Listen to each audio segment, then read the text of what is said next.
오늘 우리에게 주신 하나님의 말씀은 다니엘서 6장 1절에서 4절입니다.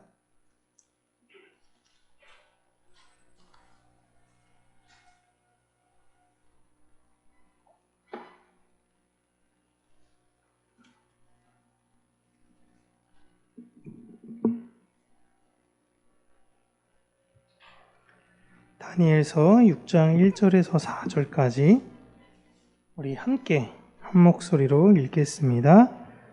다리오가 자기 뜻대로 고관 120명을 세워 전국을 통치하게 하고 또 그들 위에 총리 셋을 두었으니 다니엘이 그 중에 하나이라. 이는 고관들로 총리에게 자기의 직무를 보고하게 하여 왕에게 손해가 없게 하려 함이었더라. 다니엘은 마음이 민첩하여 총리들과 고관들 위에 뛰어나므로 왕이 그를 세워 전국을 다스리게 하고자 한지라. 이에 총리들과 고관들이 국사에 대하여 다니엘을 고발할 근거를 찾고자 하였으나 아무 근거, 아무 허물도 찾지 못하였으니 이는 그가 충성되어 아무 그릇됨도 없고 아무 허물도 없음이었더라. 아멘. 오늘은 신묘막측하심이라는 제목으로 하나님의 말씀을 우리 사랑하는 성도님들과 나누도록 하겠습니다. 성경에 등장하는 분들의 삶을 보면 대부분 분들이 다 파란만장하죠. 오늘 나오는 다니엘 이 삶도 사실 정말 파란만장한 것 같습니다. 포로 출신에서 시작돼서 제국의 총리까지 올라갔으니까 엄청난 성공으로 우리가 생각할 수 있는데요. 다니엘이 그렇게 성공까지 올라갔던 그 길을 가만히 살펴보았을 때 보면 기존의 사람들이 썼던 정치적 수완이나 그런 방법을 이용해서 그 자리에 올라간 것이 아닌 것을 우리는 압니다. 우리는 다니엘이 총리가 됐다라는 것에 집중을 하는 것이 아니라 다니엘을 총리로 이끄신 하나님에게 집중을 해야 되는 거예요. 이와 같이 성도는 자신의 노력과 방법으로 성공을 일구어 나가는 사람들이 아님을 다시 한번 다니엘을 통해서 하나님께서 보여주시는 것입니다. 절대적인 하나님을 신뢰하는 고백 안에서 성도의 성공은 이루어진다라는 것을 꼭 기억하시기를 바랍니다. 지금 다니엘이 겪고 있는 이 바사, 페르시아까지 메대와 바사가 오기 전까지 그동안 그 근동의 어떤 역사가 어떻게 이루어지는가를 우리가 다시 한번 살펴보면요. 원래는 잘게 여러 나라들이 쪼개 있다가 이 여러 나라들을 아수르가 이제 다 통합을 해서 제국을 만드는 시대가 됩니다. 여기 그림을 보시면 이호코 권사님 잘 안 보이시죠? 네. 노란색으로 되어져 있는 게 아수르의 영토였어요. 이스라엘은 여기 조그맣니다. 오늘 또 예쁜 꽃이 여기 있는데 이스라엘은 조그맣고요. 엄청 큰 땅을 아수르가 다스리고 있었어요. 이 아수르가 다스리는 땅을 이제 후에 누가 차지하냐면 바벨론이 이제 차지하게 되죠. 바벨론을 보시면 이제 아수르와 조금 다르게 아수르의 영향력은 이집트, 애굽에게까지는 조금 미치기는 어려웠었습니다. 그러나 바벨론의 그 영향력은 이집트까지 그 영향력이 뻗어나갔었죠. 엄청 조금 더 넓어집니다. 아수르에서 조금 더 바벨론이 넓어져요. 그리고 바벨론에 있어서 이제 메대와 바사, 즉 페르시아 시대로 넘어갈 때 보면요, 더 넓어집니다. 제가 색깔을 좀 구분하기 쉽게 여기 아시리아 바벨론 시대는 대충 이만했는데 페르시아 제국은 엄청 큰 제국이라는 것을 상대적으로 보여주는 것이고요. 이거는 고레스 황제가 다스릴 때 이 정도 영토였고 후에 아하수에로라는 왕, 에스더의 남편이었던 아하수에로 시절에는요, 이 영토가 더 넓어져서 이 이집트 밑으로 있는 에디오피아, 구스라고 성경에 나오죠. 그리고 이쪽 동쪽으로는 인도까지 점령을 했습니다. 어마어마했었어요. 그래서 지금 오늘 다리오 시대 때는 120개로 나누었지만 보시면 에스더, 아하수에로 시대 때는요, 127개의 지방으로 쪼개져서 다스렸습니다. 엄청납니다. 후에 이 페르시아는 누가 이제 이것을 점령하냐면 이 마케도니아 출신의 알렉산더라는 사람이 이걸 다 점령하며 헬라 시대를 이제 만듭니다. 헬라 제국을 만들고 그 헬라 제국을 이제 또 누가 무너뜨리냐면 여기 옆에 있던 로마가 무너뜨리게 되는 거죠. 그러니까 제국이 한 번 되니까 그 제국을 계속 유지해 가면서 점점 더 넓어지는 거예요. 그 바사왕의 계보가 지금 이런데요. 다리오 왕을 제외해 놓고 고레스 왕부터 시작하면 보시면 여기 5번째, 5번째 왕이 바로 크세르크세스 1세라고 나왔는데 이 사람이 성경에서 나오는 아하수에로라는 인물입니다. 엄청난 대제국이었어요. 그런데 이런 엄청난 대제국이 세워졌을 때에 이 제국을 다스리는 사람들 중 3명의 최고위직들을 따로 뽑았습니다. 지금 미국도 군대가 서부, 동부, 중부, 사령관이 달라요. 땅이 워낙 크니까 페르시아도 마찬가지였습니다. 서부, 중부, 동부를 서로 따로따로 관할했고 그 총리 3명을 두었는데 그 3명 중에 다니엘도 뽑혔던 것입니다. 그런데 오늘 성경 보시면 이 뽑힌 3명의 사람 중에 다니엘이 가장 탁월했다라고 이야기를 하고 있어요. 그런데 다니엘이 뽑히게 된 이유를 우리가 살펴보면 굉장히 재미있습니다. 재밌다고 하기에는 뭐 저희가 겪진 않았으니까. 벨사살이 죽기 직전에 다니엘을 바벨론의 셋째 통치자로 세우겠다라는 문서를 작성하고 다음날 죽어요. 그죠? 그리고 점령한 나라의 사람들은요, 이제 고레스가 다 점령하고 벨사살도 죽고 바벨론 모든 사람들이 다 항복했잖아요.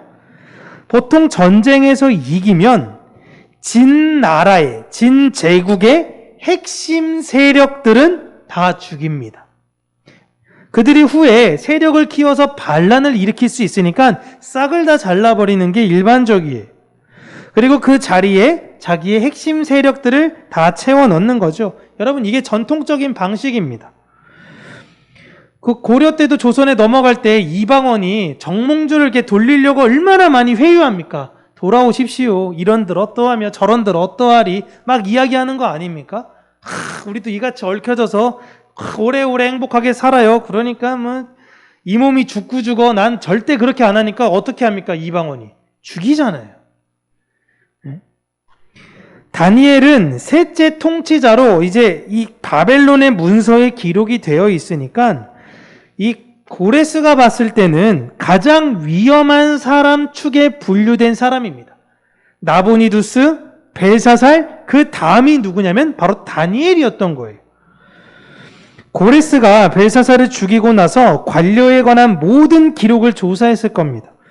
그때 다니엘이 벨사살 다음 통치자라는 문서가 나왔어요. 그러니까 문서가 나왔으니까 죽여야 되는데 문서를 가만히 살펴보니까 이 사람이 셋째 통치자가 된 게 벨사살이 죽은 내가 점령한 바로 전날 셋째 통치자가 된 겁니다. 그러니까 원래 이 자리에 있었던 셋째 통치자가 있었을 거 아닙니까? 그 사람은 이제 뭐 순위가 4번째로 밀렸거나 아니면 좌천됐거나 뭐 이랬겠죠. 그 사람 입장에서는 좌천됐다면 천만다행이라고 생각한 거 아닙니까? 야, 내가 물러나자마자 나라가 하루아침에 망한 거예요. 이게 얼마나 대박이에요. 응? 내가 강남 부자예요. 에이, 망했네. 집 다 팔았어. 그리고 집 다 팔고 그냥 저기 멀리 가서 시골 가서 살아야지라고 하는데 다음날 전쟁 터졌어. 이 대박이잖아. 이러면 진짜 또 역시 또 이런 속세적인 생각만 좀 안 하고 있으니까. 에? 이 사람 입장에서는 정말 천만다행이라고 생각했을 거 아닙니까? 꼼짝없이 죽을 상황이에요. 3번째 통치자라니.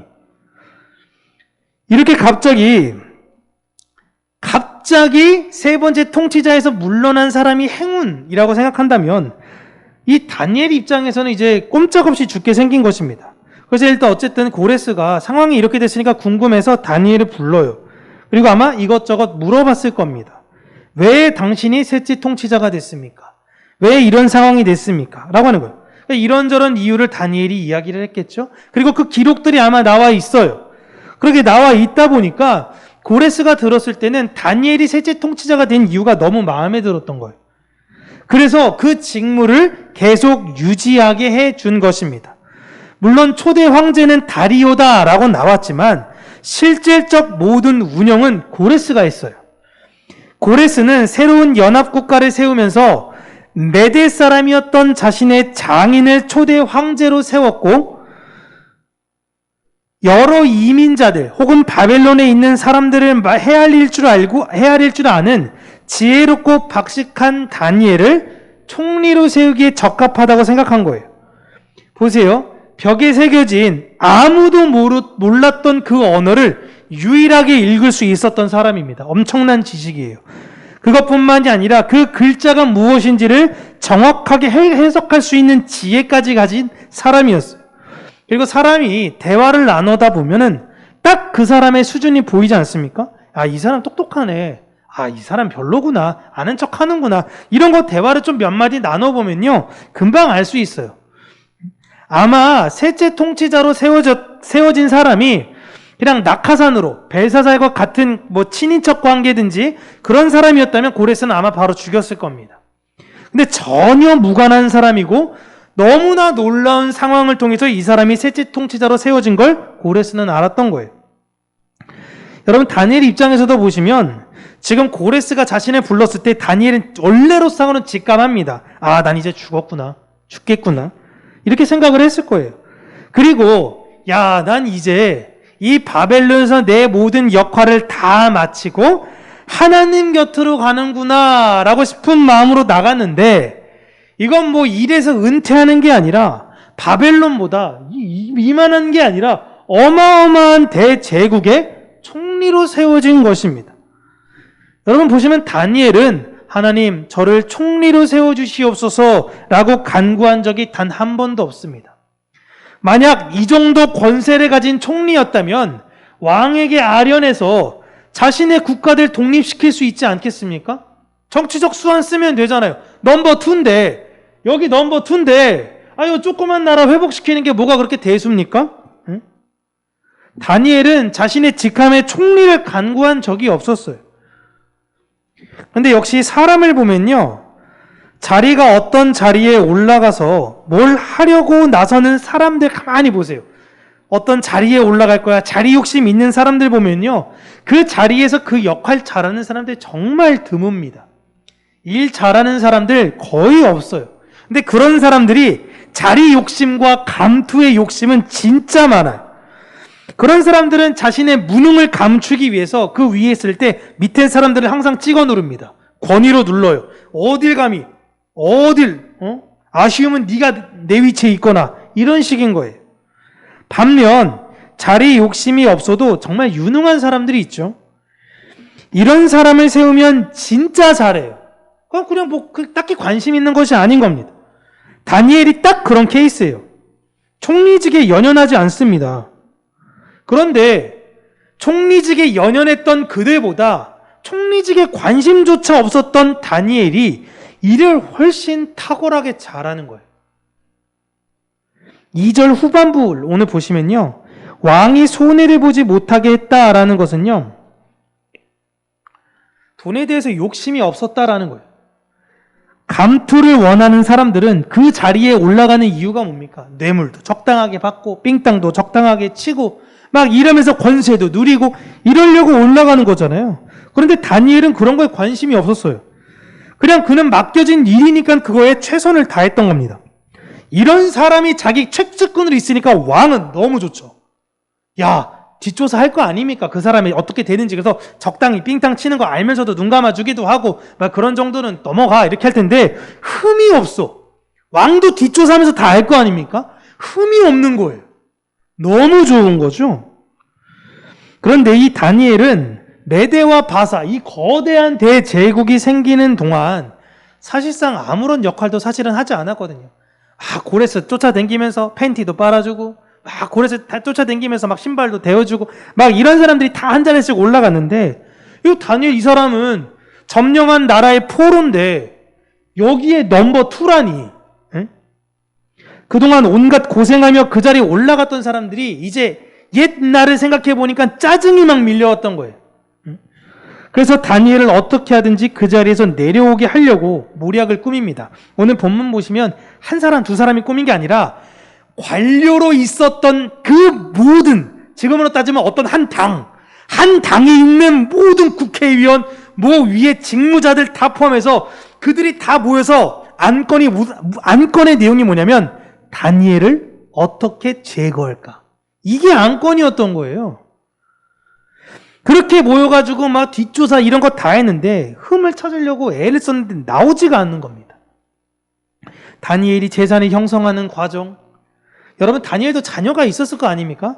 이때 나이가 80이 넘었어요. 다니엘이 여러분 사자굴 들어갈 때가 나이가 80이 넘은 나이에 사자굴 들어간 겁니다. 다니엘 자녀도 있을 거고요. 손자도 있었을 겁니다. 다 조사하겠죠. 여러분, 내 아버지가 여기 총리야. 그 전에 바벨론에서도 잘 나갔어. 우리 할아버지가. 이러면 자녀들이 오만방자하기 짝이 없을 정도의 사람들이 많아요. 근데 다니엘은 그런 문제조차 나오지 않은 겁니다. 아무것도 없어요. 어느 정도 권력을 가졌던 사람이라면 뭐가 하나는 나와야 되는데요. 털고 터는데도 안 나오는 거예요. 참. 하필 또 시기가 이래서 지금 이제 청문회 열리기 직전이긴 한데 우리나라 장관 후보자들 검증하는 거 보면 물론 이때보다 지금이 훨씬 더 잘 파겠죠. 보면 부자가 왜 부자가 되는 건지 이해가 돼요. 이거 여야를 막론하고 장관 후보자 항상 검증할 때 보면 예외 없이 이런 문제가 나와요. 지금도 마찬가지 아닙니까? 의사 출신 부모가 자기 자녀 의사시키려고 그렇게 노력하는 그런 모습들 보면 부자인 부모가 자기의 자녀 권력자로 세우고 싶은 그 모습들, 내가 만약에 그 위치에 있으면 나는 과연 다를까? 사실상 대형교회 목사님들 세습하는 것도 똑같은 거 아닙니까? 똑같은 문제죠. 똑같은 문제. 그러니까 권력에 취하면 안 되는데 다 권력에 취해 있는 거예요. 지금 그런 목사들이 자신의 유익을 따라 사는데 어떻게 교인들에게, 세상 사람들에게 눈에 보이지 않는 하나님 나라를 소망하면서 살라고 할 수 있겠나요? 목사가 이렇게 하는데 어디 토를 달아? 나가! 이게 뭐예요, 이런 게? 이 세상 사람들은 그 소망이 없으니까 돈이라도 바라면서 명예를 위해 수단과 방법을 가리지 않는 것은 이 세상의 룰이에요. 당연해요. 성경도 그렇다고 나와요. 그리고 우리는 그쪽으로 가지 말아야 된다라고 이야기를 해요. 그러니까 세상 사람들이 너 어떻게 그렇게 돈 벌었어? 너 왜 그렇게 살아? 이건 여러분 당연한 겁니다. 하나님 모르는 사람들은 그렇게 사는 게 당연한 거예요. 그런데 교회는 하나님이 살아계신다라는 것을 믿는 사람들이잖아요. 눈에 보이지 않는 분이 아니라 내 안에 계신 그분이라는 걸 믿잖아요. 그리고 우리가 영원히 거할 곳은 이 땅이 아니라 하늘나라라는 것을 믿는 사람들이잖아요. 구약시대에 이스라엘과 유다가 망하게 된 이유는요, 그들이 세상 사람들과 똑같아서예요. 호세아에게도 이야기했는데 내 백성이 하나님을 아는 지식이 없어서 망하게 된 거예요. 예배드렸거든요. 제사했거든요. 근데 하나님을 아는 지식이 없대요. 율법을 매일 낭독하고 외우고 손목에 차고 이마에 차고 하는데도 하나님의 말씀의 뜻이 무엇인지에는 관심이 없는 거예요. 나 이만큼 외운다? 나 저만큼 알고 있다? 이런 거예요. 그러니까 세상에 진짜 진리와 진짜 공의, 정의를 보여줘야 하는 사람들이 예전에 하나님이 택한 백성인 이스라엘이었어요. 너희들이 그걸 보여줘야 된다. 나그네를 무시하지 말아라. 고아와 과부를 잘 돌봐라. 어려운 사람들을 잘 베풀어야 된다. 라고 이야기했는데 오히려 그들 걸 빼앗고 착취하고 그들을 인신매매하고 세상 사람들과 똑같은 거예요. 그래서 아모스 선지자가 하나님의 말씀을 들어서 그들에게 경고합니다. 우리 함께 읽을게요. 시작. 정의를 쓴 쑥으로 바꾸며 공의를 땅에 던지는 자들아.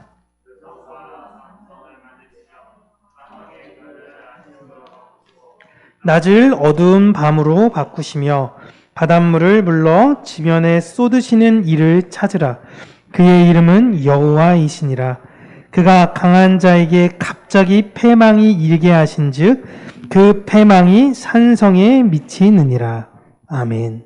지금 아모스 선지자가요, 이스라엘 백성들에게 말로만 정의, 말로만 공의, 나는 정의로와 난 공의로와 하면서 초호화롭게 사는 그들을 향해서 지금 하나님의 말씀을 그대로 전하고 있는 것입니다. 특별히 위정자들을 향한 경고예요.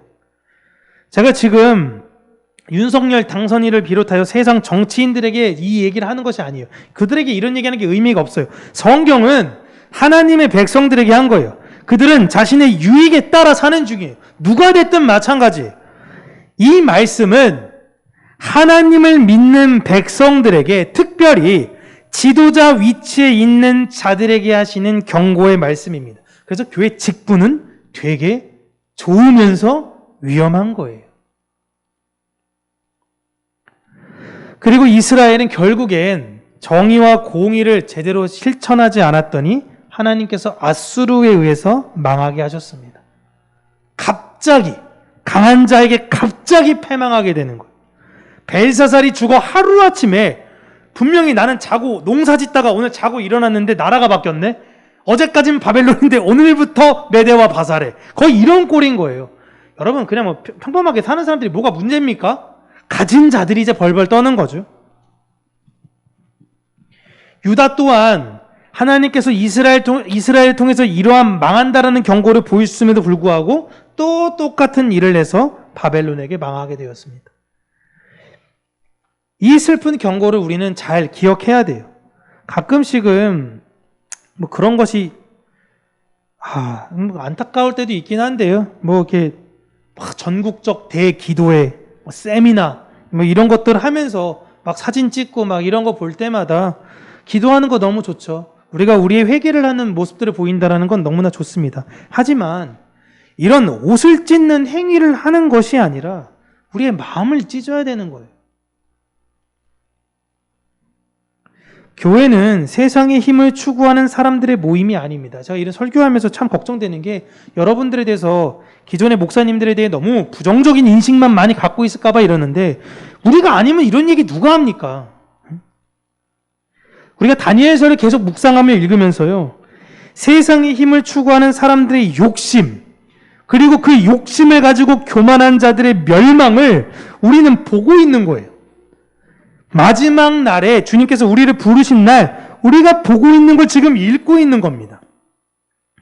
그리고 그런 세상에서 우리는 예수 그리스도로 예표된 다니엘의 모습을 보며 내가 추구해야 되는 것이 무엇인지를 발견해야 된다라는 것입니다. 엘리야가 이야기하지 않습니까? 갈멜산 앞에서 850명의 바알과 아세라 선지자가 있고, 자, 이제 하늘에서 불이 내려와 이 번제물을 태우는 신이 참신이다 라고 했을 때 이스라엘 백성들이 다 구경 왔어요. 다 구경 와서 누가 맞나 보고 있는 겁니다. 그때 엘리야가 편을 정하라 그래요. 그런데 그들은 편을 정하지 못합니다. 머뭇머뭇거려요. 우리는 중도입니다. 우리는 대세를 따릅니다. 이게 아니에요, 여러분.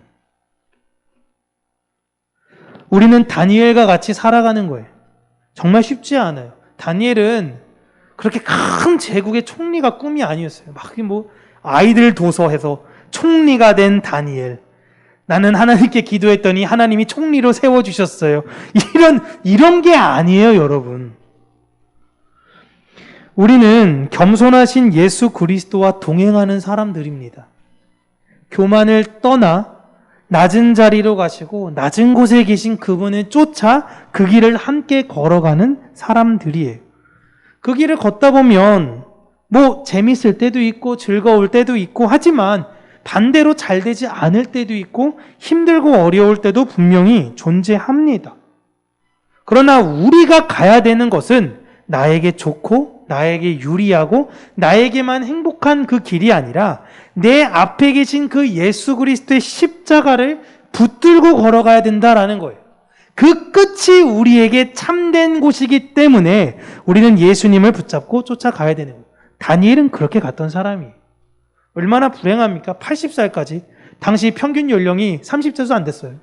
30세도 안 됐는데 80세까지 아주 그냥 이거 천수를 누리고 있는데 이게 세상 사람들이 볼 때는 권력도 가졌지, 그 다음에 막 나이도 오래 살았지, 이러니까 복 받은 거라 생각하지만 다니엘은 날마다 기다렸던 게 뭐냐면 하나님 곁으로 가는 게 그의 소망이었던 것입니다.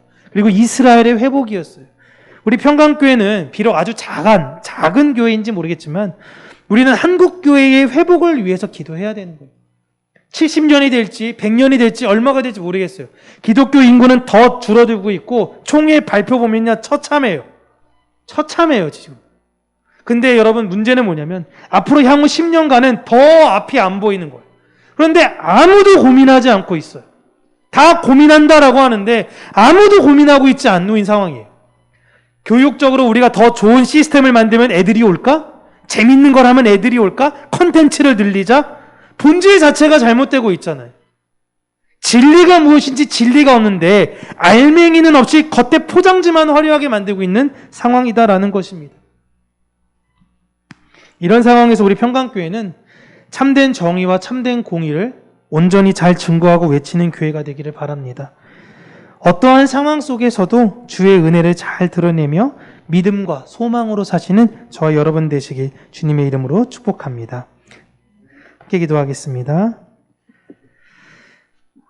참 좋으신 하나님 아버지, 하나님의 은혜와 사랑에 감사드립니다.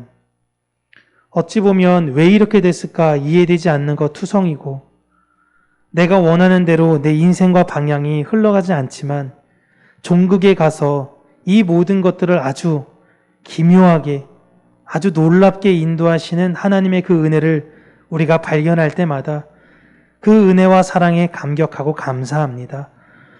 우리를 늘 지금까지 신실하게 이끌어 오신 하나님의 그 손길을 신뢰함으로 우리가 지금부터 이후까지 우리를 이끄실 하나님을 신뢰하는 믿음으로 사는 자들이 되게 하여 주시고 하나님 한국 교회를 향해서 우리의 가슴을 찢으며 하나님께 나아가는 우리 평강교회가 되어지기를 간절히 간구하고 소원합니다. 하나님의 은혜와 사랑으로 우리를 덧입히시고 언제나 그 은혜와 사랑으로만 살아가는 우리 모든 성도님들 될 수 있는 은혜 허락하여 주셔서 우리가 좌로나 우로나 치우치지 아니하신 그 예수 그리스도를 온전히 붙잡으며 그 십자가 아래 내 모든 우상을 묻고 그 십자가로 인하여 다시금 새롭게 거듭나는 우리 평강교회 모든 성도님들이 될 수 있는 은혜 허락하여 주시옵소서. 예수님 이름으로 기도합니다. 아멘.